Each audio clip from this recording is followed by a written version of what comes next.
And 25 years later, Charles Manson himself, confronted by the women who now say he led them to hell. Every day I wake up and know that I'm a destroyer of the most precious thing, which is life.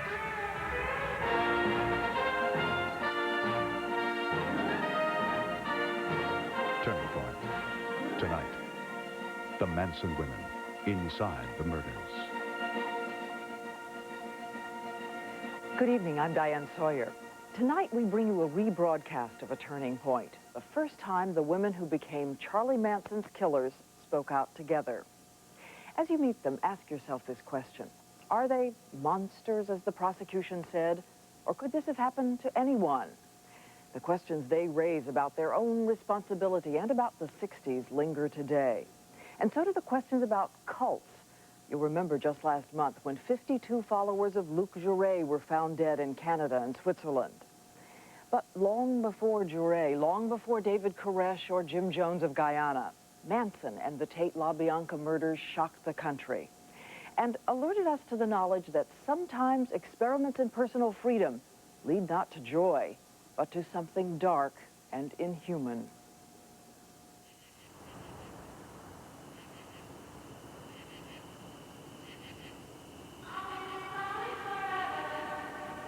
On a hot summer night in 1969, at a house on a hill overlooking Los Angeles, some of the same girls who once sang sweetly about souls locked in harmony unleashed helter-skelter.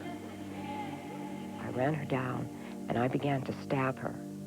Do you remember her screaming at you? Yeah, I remember her saying, "I'm already dead." The next morning, Jerry DeRosa was the first officer at the scene. It was very quiet, and the only thing that I can recall hearing were the sounds of the flies that were on the bodies. DeRosa was one of the first to try to comprehend the savagery that brought an end to the decade of love. The words pig were written in this area in blood on the front door, and the door was ajar. A mocking salute written with the blood of a beautiful young actress named Sharon Tate. What did you see when you came in? A large amount of rope that was on the floor. One end was around Sharon Tate's neck, and then it looped up over the rafters here, came back down to the floor. She'd been stabbed multiple times. The next night, more murder in another part of town.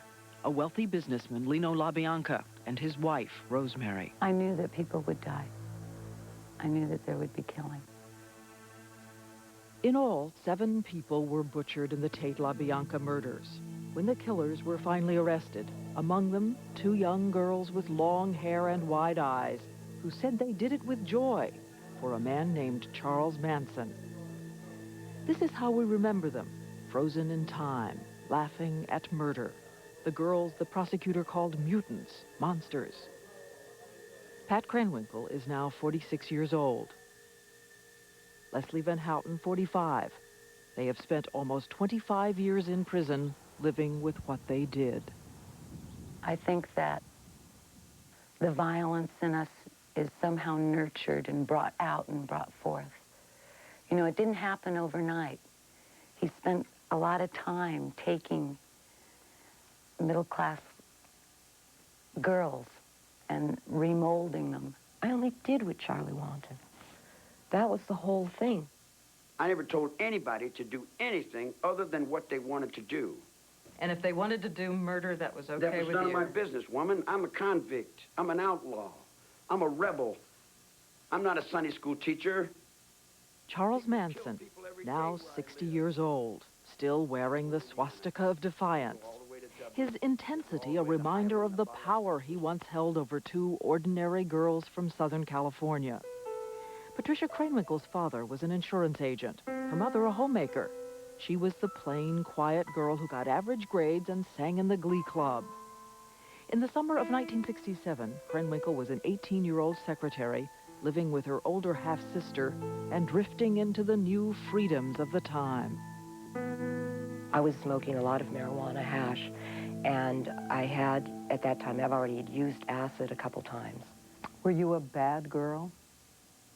No, I wasn't a bad girl. But at that time, drinking and using drugs did not seem unusual because I was doing it with my high school friends. Oh, yeah, I got you. One afternoon, she visited a friend of her sister. And Charlie was there, and he was playing the guitar. And so I was introduced to him there. He said he didn't have a place to stay, so my sister invited him to stay with us. Clang, bang, clang, went the big iron door. This is the voice of the man she met that day. Charles Manson, then age 32, amateur singer, songwriter, and ex-con. 9 other men in that cell. Only 5.5 months earlier, he had walked out of prison after spending more than half his life behind bars. As a boy, he was booted around from foster homes to reform school. His mother had been in jail for robbery. His rap sheet included everything from forgery to pimping. For Charles Manson, Pat Krenwinkel was a very easy mark. That night, we slept together, and I felt really loved by him.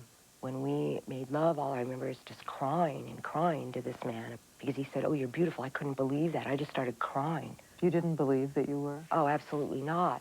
And then he would look at you and smile with somehow, I felt like, oh, I'm a part of this. I just started hanging on. I mean, it was like I couldn't believe that this wasn't real. Your home is where you're happy. 2 days later, she quit her job and left with Manson to become part of the love generation he sang about. What you are, 'cause you were just born to be. It wasn't so strange in 1967 to drive a bus, to give up all your clothes, you know, and going around and talk peace. A lot of times where you might have had someone say, "Don't you think what you're doing is odd?" Instead, we were always in places where people were saying, "Wow, can I join you?" It became the in thing to become bizarre, to go against everything you'd ever been taught. For Krenwinkel, that meant sharing Manson's bed with other girls, like the daughter of an aeronautical engineer, Lynette Squeaky Fromm. It was awkward, but it easily became familiar. Did you ever contact your parents? No, I didn't. I was cutting off my past, and very, very almost systematically you start, in my own brain, it was like, I can't go back. Leslie Van Houten was also becoming restless with the conventions of suburban middle-class life. The homecoming princess who sang in the church choir. Yeah, Remember her? yeah. A little. A little bit, yeah. You had a good family life. There was trouble in the family Yeah. when your father left. But you had so much going for you then. I seemed to want more living out of life than what was expected of young girls at that time. Drugs, sex, you know, breaking away from the norm. A year after graduation, she heard about Charles Manson. That he was like Christ, and he had the answers, and that I just really needed to go and meet him. And when you first saw him? For as twisted as it all got, you know, I really think that I felt that I had met someone that, by being around him, would have a positive change. By 1968, Manson and about 25 followers were camping out on a ranch north of Los Angeles. They provided care for the 80-year-old owner and his horses in exchange for living space. You don't call it a family, I know, but the group of you, what was the main thing that it was about with all of you? One day at a time.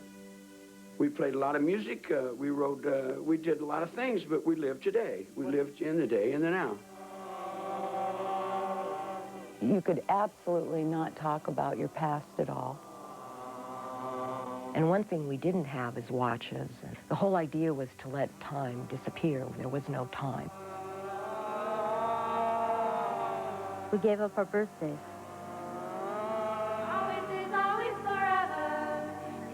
What you are seeing is rare footage taken of Manson's followers in 1969. The song is sung by some of Manson's girls. To them, life at the ranch seemed like a game. Liberate yourself, lose yourself in Charlie. It was so wonderful that it scared us. One of his things was to stop you during the day, and he'd put your palms up to his, and then he'd move them in any direction that he could. Or he'd make a series of faces, and then you were supposed to try to keep up with them. And the whole thing was always geared toward just complete mirroring of him. And they would sit as a group, naked, for countless hours, taking acid trips. Manson would pass out the LSD and reinforce his message. You have not made it yet. You have not made it to become me, because I am the perfect one. And that's basically what all of it was about, was taking on his will. And how often was the acid? Well, we took hundreds of trips together, so. And the tales of the nightly group sex? And there was at times basically group sex. But it was always very planned because it was a means of control. When he'd have different men that he was trying to initiate into the family, try to bring them in, he would offer them whatever women he had.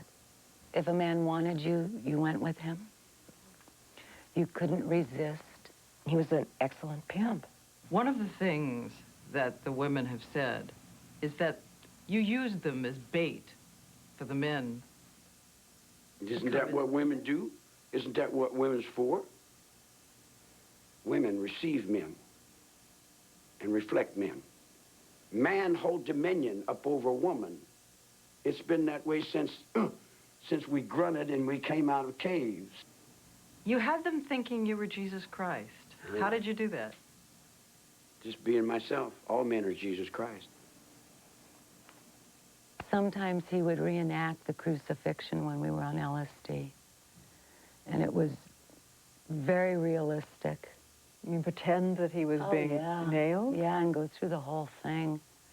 And then make the connections of man, son, son of man, you know. And then the questions would begin. Would you die for me? Did you ask them to die for you? Would they die? Sure. That's basic Christian philosophy. Finally, one night at the ranch, we were all sitting around in our little evening get-together, and he started to say, baa like sheep.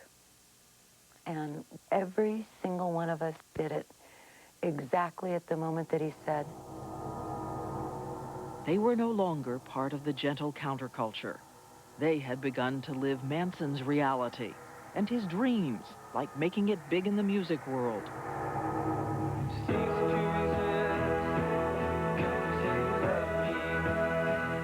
Dennis Wilson and the Beach Boys had recorded one of his songs. For a while, Manson, the ex-con, seemed inches away from sharing in the life he had only seen from the outside. Though he never got the record contract he wanted, Manson says, several times he came to this glamorous house on the hill occupied by a prominent recording executive. They didn't have anything that I didn't have. They had a lot of money. They had a lot of fame. Money. I got all the money I need. I'm a gangster, woman.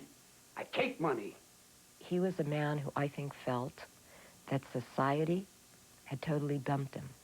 I think he felt a rage and a hatred for society. And the women say early in 1969, Manson found an anthem for his rage.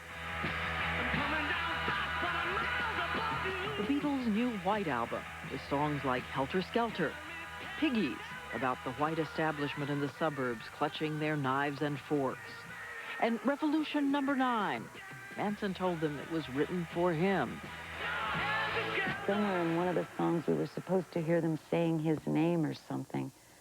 And, you know, we'd listen to it over and over and over. Number 9, number 9, number 9. Number 9, number 9. You know, and then he was real involved in Revelations 9. He said the biblical prophecy of the apocalypse was at hand. And he said news reports about riots and black militancy proved it.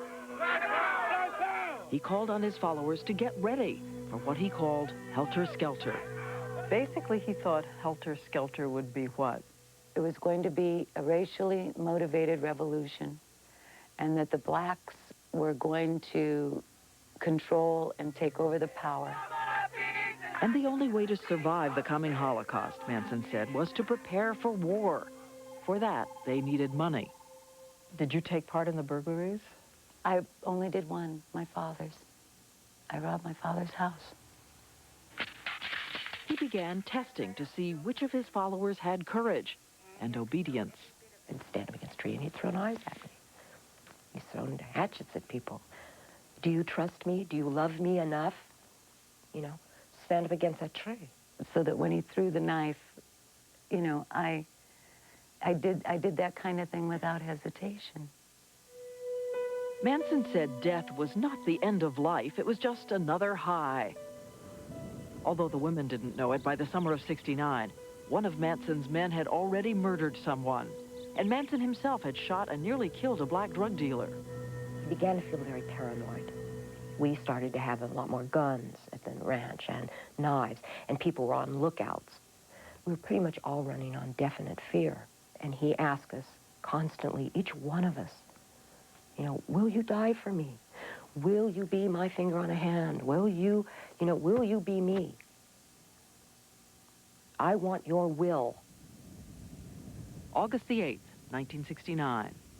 The women say by that day Manson had made it clear they might have to ignite helter-skelter themselves. But Manson says he was mostly concerned with bailing a follower out of jail and called a meeting to say, get the money.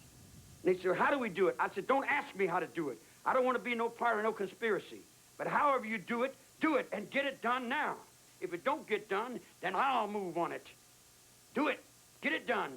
And these were people that you had talked about helter-skelter. You had talked about bringing the vengeance of the world down on people. You had told them. Sure. You had told them that to kill others was to sir. give them life. Yeah, exactly. But you didn't expect them to go out and do this. No, wait, whoa. I don't live in anticipation, woman. I live on now. Charlie came and woke me up, and he said, get up. I want you to go somewhere. And so I did. Why did you do it? I was following Charlie's orders, because they were Charlie's orders.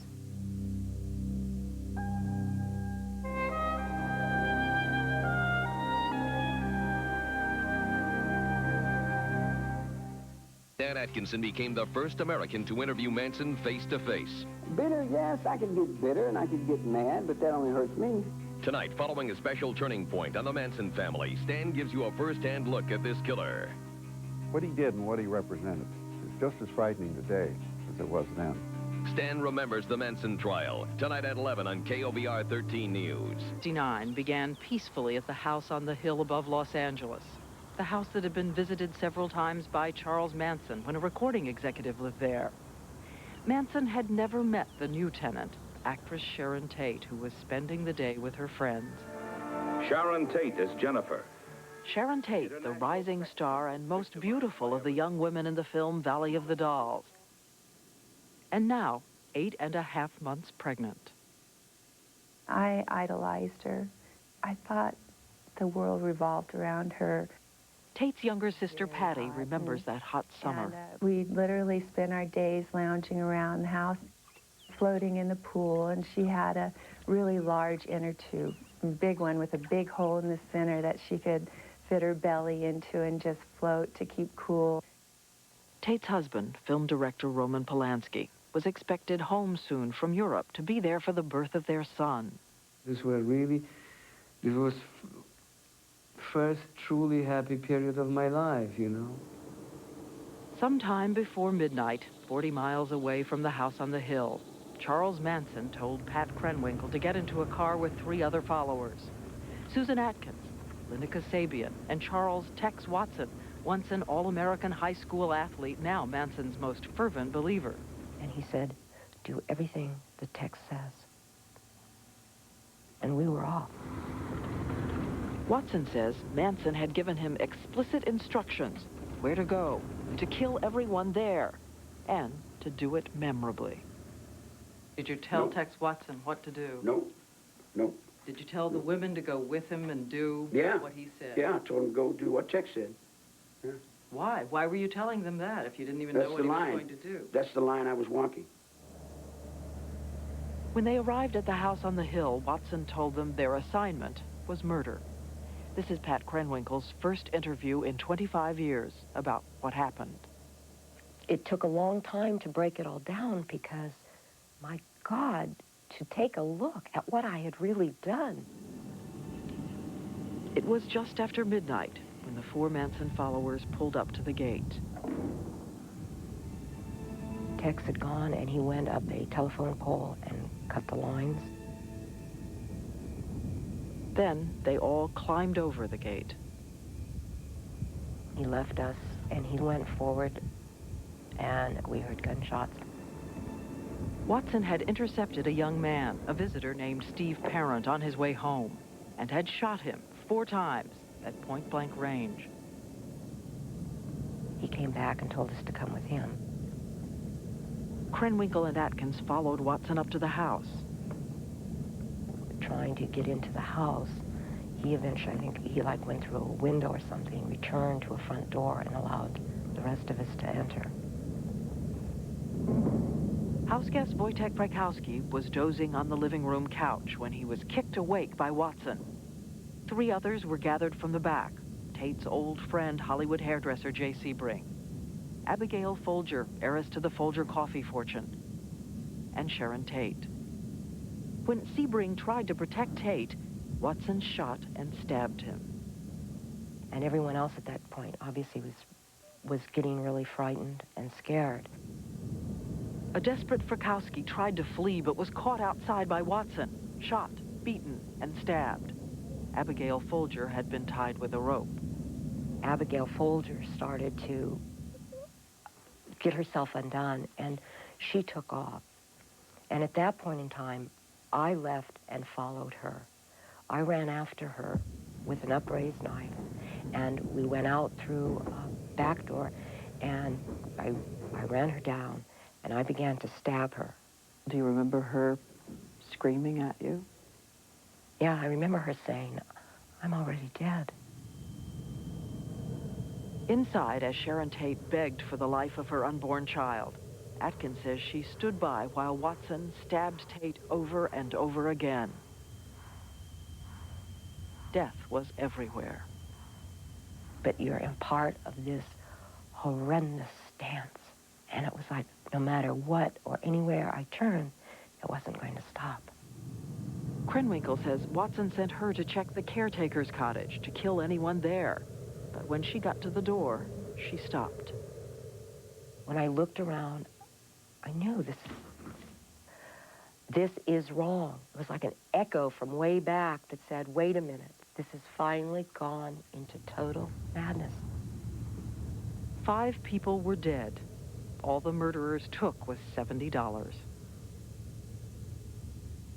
When I got back to the ranch, we got out of the car, Charlie came up and asked everybody how it went.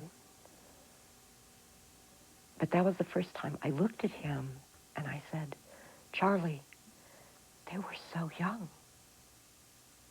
She might have said that, and I might have been so stoned I don't remember. They said you asked, do you have any remorse? Yeah, I did say that to him. I said, do you have any remorse for your actions? When you go to war against an enemy, you go to war for God and country, and you give your life to that cause. So that night they were going out to fight the war. They were going out to fight the war. All he really ever said after that was, don't tell anyone. Yet the next night you were there again. Yeah, Charlie definitely had me go the second night. And you knew what was coming again? Yes. You didn't say no? No. And at that point, I felt so dead inside, it really didn't matter. Manson also summoned Leslie Van Houten, who had not gone the first night. He asked me, do you believe enough in what I say to know that this is something that has to be done? Or something to that effect. And I said, yes, I do. I didn't walk right up and say, may I go? But I think everything on my face said that. Once again, a group drove toward Los Angeles, only this time, Manson was at the wheel. Manson told us he chose this residence, the home of a supermarket chain owner, because he'd once been to a party at the house next door. Inside, Rosemary LaBianca was getting ready for bed, while her husband Lino was reading the Sunday paper with its headlines about the Tate murders. Then Manson walked in the door. And I seen a guy sitting on the couch. And I laughed at it. He said, hi. I said, hi. And Tex came in. Manson gave Tex Watson leather laces from around his neck to tie up Lino LaBianca. Then Manson left without leaving any fingerprints. I told the other dudes, I'll see you later, man. You know, like, I'll catch it on the run, man. I'm gone, man. And I split, man. Did he leave instructions? Yeah. He told Tex, don't scare them like last night. Yeah, I remember something like that, but I don't remember exactly the right words. If you're going to go to war and you're fighting your enemy and you kill him when he's afraid, you know, it's a bad omen. It's bad. Why did you leave? Why did you leave them there? Okay. I keep a close watch on this heart of mine. I walk a line. You knew murder was going to take place and you weren't going to be there. I don't think about murder. Is that why you left? No, that ain't why I left. I left. What? I don't know what I was thinking. I left because I left. You knew nothing about it? I didn't know. I did not know. Manson was gone by the time Pat Krenwinkel and Leslie Van Houten made their way up the driveway. The minute we walked in the house, it became clear that this was not what I had imagined. You know, before that it had always been an abstract kind of thing. And when it was the real thing, I was absolutely torn in half. Watson, armed with a bayonet, stayed in the living room with the bound and gagged Lino LaBianca. Pat and I took Mrs. LaBianca into the bedroom. And the sounds of Mr. LaBianca dying came into the bedroom. Horrible, guttural sounds. She started calling out to him and yelling for him. And at that moment, for a brief moment, I realized, you know, these are people that love each other. And Tex came in and killed her. And then Tex turned me around and handed me the knife, and he said, do something. Because Manson had told him to make sure that all of us got our hands dirty. And I stabbed Mrs. LaBianca in the lower back about 16 times. And there was no pity? No mercy, no. No. Before they left, Tex Watson stopped to take a shower. The women took a snack of chocolate milk and cheese. And then... It had been said by Charlie to make sure that there was all these witchy signs. And I went, and Mr. LaBianca was already dead. And I had gotten a fork, and I stabbed him with a fork repeatedly, and eventually left the fork in him. And then I wrote words all over the house. Helter Skelter. Helter Skelter. And Rise. Rise, and I think there was something else. Pigs, probably. Did you tell the women to do their witchy things? I said, if you're going to do something, leave something witchy. Just like I would tell you, if you're going to do something, do it well. And leave something witchy. Leave a sign to let the world know that you were there. I just want to clear up. You're not saying that drugs were the reason you did what you did that night? No. You hadn't taken them that night. You weren't fueled by acid that night. No. In the end, Abigail Folger was stabbed 28 times. Frykowski, 51 times. The LaBiancas a total of 67 times. I think for most people, the inconceivable thing is, apart from murder, the savagery of it. Who are you, they would say, that savagery could live in you? I don't believe any of us had any concept of really what we were doing. In other words, I don't even think we knew how to define what brings death. We were so locked in, like, it's just like, okay, just somehow, if I just keep doing this, this will make death. This will bring death. How do you live with knowing that was inside of you? It's not easy. If anything, the older I get, the harder it is. Mrs. LaBianca was younger than I am now. I took away all that life.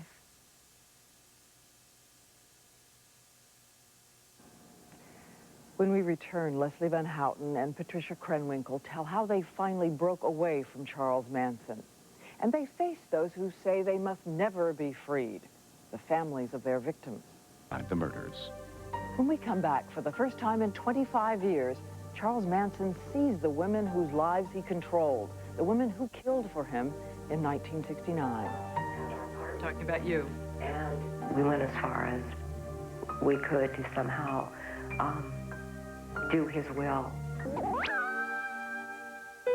Although no one knew it at the time, something changed forever in the heart of America with these headlines, with these pictures, with these faces of grief.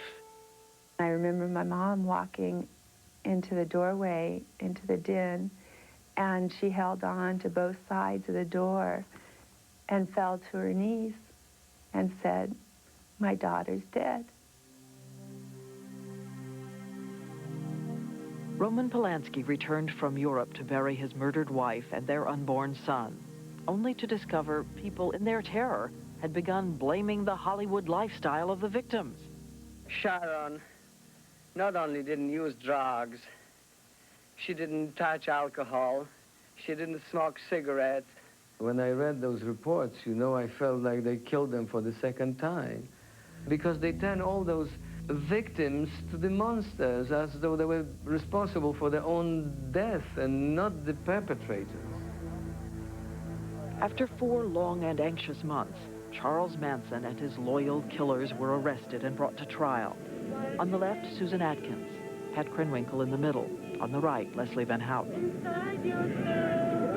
Manson was still calling the shots, with his faithful followers outside the courtroom. We're going to stay here until Charlie's out. And inside. Every day we'd meet, and he'd decide, well, today I want you each to stand up and hold your hands in some stupid symbols. You're going to get up and scream, the old gray mare. You're going to get up and... burn an X on your forehead. Right, burn an X in your head. The X is still visible. A little, or a lot. A lot. Oh, okay, I don't even see it anymore. I figured as I age, it'll look like part of my aging. And there wasn't any sense that you cared at all about Right. what you had done. Yeah. If you had a conscience, if you had begun to feel it, where No. was it then? Not then. Not then. The women say they took the stand on Manson's instructions and took the blame for everything. To this day, Manson insists he is innocent. Charles Manson has said that he never ordered anyone to do anything. And indeed, he was not there at the time of the Tate murders, and he left before the LaBiancas. Is it possible that either he was misunderstood or that this was someone else's initiative? Oh, Charlie's just absolutely lying. There wasn't one thing done that was even allowed to be done without his expressed permission. And I think that it was a very neat little package that he did to make sure that everybody else did his dirty work. That's your tactic. Guilt. To say that you stayed clear of it. when you were responsible. I did stay clear. I did stay clear of everything. But they say you didn't because they were acting for you on your instructions. No. And under your influence. Well, maybe influence, and they might have thought it was my instructions, but I wasn't directing traffic, lady. But at the trial, the prosecutor, Vincent Bugliosi, had a star witness who said Manson was in charge. Linda Kasabian, who was there both nights of murder and who traded her testimony for a promise of immunity. You recall her testimony in court today was that he was the one that was ordering everyone to make love. The trial lasted 9.5 months. The verdicts for all, including Manson, guilty. The sentences, death in the gas chamber. Van Houten, Krenwinkel, and Manson had shaved their heads in defiance. They reported that you and Pat smiled That when it they was- gave you the sentence. Oh, probably. I was expecting it. The death penalty for me at the time seemed, it almost justified my not having to deal with what I had done. It was the eye for an eye. Bugliosi still believes what he argued at the trial, that Manson may have directed them, but something monstrous inside the women made it possible for them to kill. In the deepest recesses of their soul, there's something in there that they have that you and I don't have. Now, why do I say that? Because you and I would never have done what they did. Sometimes it's been easier for me to live with myself the way the prosecutor defines me. It's almost been easier to say, you're right. No good from the day I was born. 10 months after the trial, the death penalty was abolished in California. The sentences commuted to life behind bars. It took years at a state prison near Los Angeles, the women say, for them to break free of Charlie's reality. At first, it was flashback images coming at me, frightening, melting images before I would fall asleep. And I knew that I was going to have to deal with what had happened. Do you have nightmares? No, it isn't in my sleep because I've incorporated the loss in my days. Every day I wake up and know that I'm a destroyer of the most precious thing, which is life.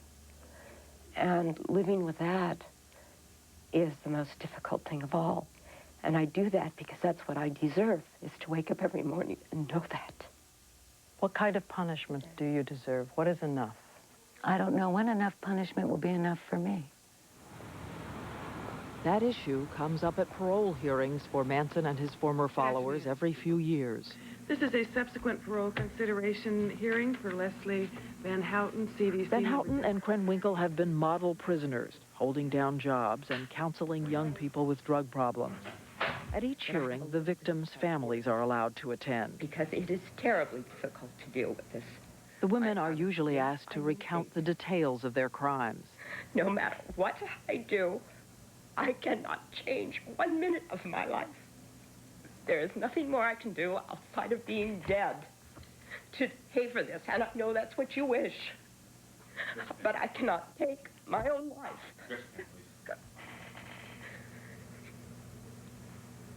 I'm sorry. I don't have any other questions. Thank you.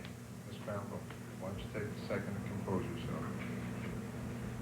I don't trust her. I don't trust any of these people. They should stay in prison for the rest of their lives. Like my sister will stay in her grave for the rest of time. I do not feel sorry for them. They did this to themselves. And my family's had to pay, and a lot of other families have had to pay, and they're going to have to pay. Van Houten, the panel. Van Houten and Krenwinkel say they were not surprised last December when once again the board found them both unsuitable for parole. And would pose an unreasonable risk or danger to others if you were released. And this is what I've been doing in the last several years is trying to figure out how do I live out the rest of my life in here and be able to say it wasn't a wasted life. 200 miles away, Charles Manson lives in a maximum security prison. It's been nearly 25 years since he's seen the women who gave up everything for him. We went as far as we could to somehow do his will. She got a hold on me. The women who used to be Charlie's girls say whatever his act, today they've got his number. One of the things that he used to talk about, and he used to say, you know, is that, oh, I'm just a crazy old man. You know, that you play under people's awareness by playing crazy, and they'll leave you alone. So you're saying what you most want people to know about him is that he knows what he's doing? He knows exactly what he's doing. All the time. He knows exactly what he's doing. Is Charlie Manson crazy? Well, whatever that means. Sure, he's crazy as mad as a hatter. What difference does it make? You know, a long time ago, being crazy meant something. Nowadays, everybody's crazy. You know, I take offense to the fact that 25 years later, Manson doesn't own up to his share in this. I take offense to that. I take responsibility for my part. And part of my responsibility was helping create him. You know, being a follower does not excuse. Could it have happened to anyone? Oh, I believe that it could. And I believe that it does. When I saw those people die with Koresh, it's happening. Because a man like that cannot give up his power once he has it. 5 feet. By the time... Defiant, unrepentant, even from prison, Charles Manson threatens to reach a new generation. Singer Axl Rose has sported a Manson picture on his T-shirt and recorded one of Manson's songs, though he says he's not a believer. That's the game. Sad, sad game. There are now kids who play his music. He has a following. If there's anything I could say to any of those children, is that he is not the man to follow. And I think maybe that's one of the reasons I'm talking. Because every once in a while I get letters from children. And they seem to think that what we did is all right. There is nothing that we did that is all right. Nothing. Valley of death and I'll find you. Now is when on the sunshine beams. Turning Point. The Manson women inside the murders will continue in a moment. Serving life sentences for their crimes. They aren't the only Manson family members behind bars. With them in prison is Susan Atkins, the third woman convicted. Atkins did not want to be interviewed, but she's told us that she has rejected Charles Manson and converted to Christianity. Charles Tex Watson is serving his life sentence in a medium security prison in California. He was allowed to marry and has fathered 3 children. Linda Kasabian, the woman who turned state's evidence, is living under an assumed name in the Pacific Northwest. And Lynette Squeaky Fromm was not at the Tate or LaBianca murders, but she's also serving a life sentence. She pulled a gun on President Ford in 1975 and was convicted of attempted assassination. We'll be right back. Turning Point will continue in a moment.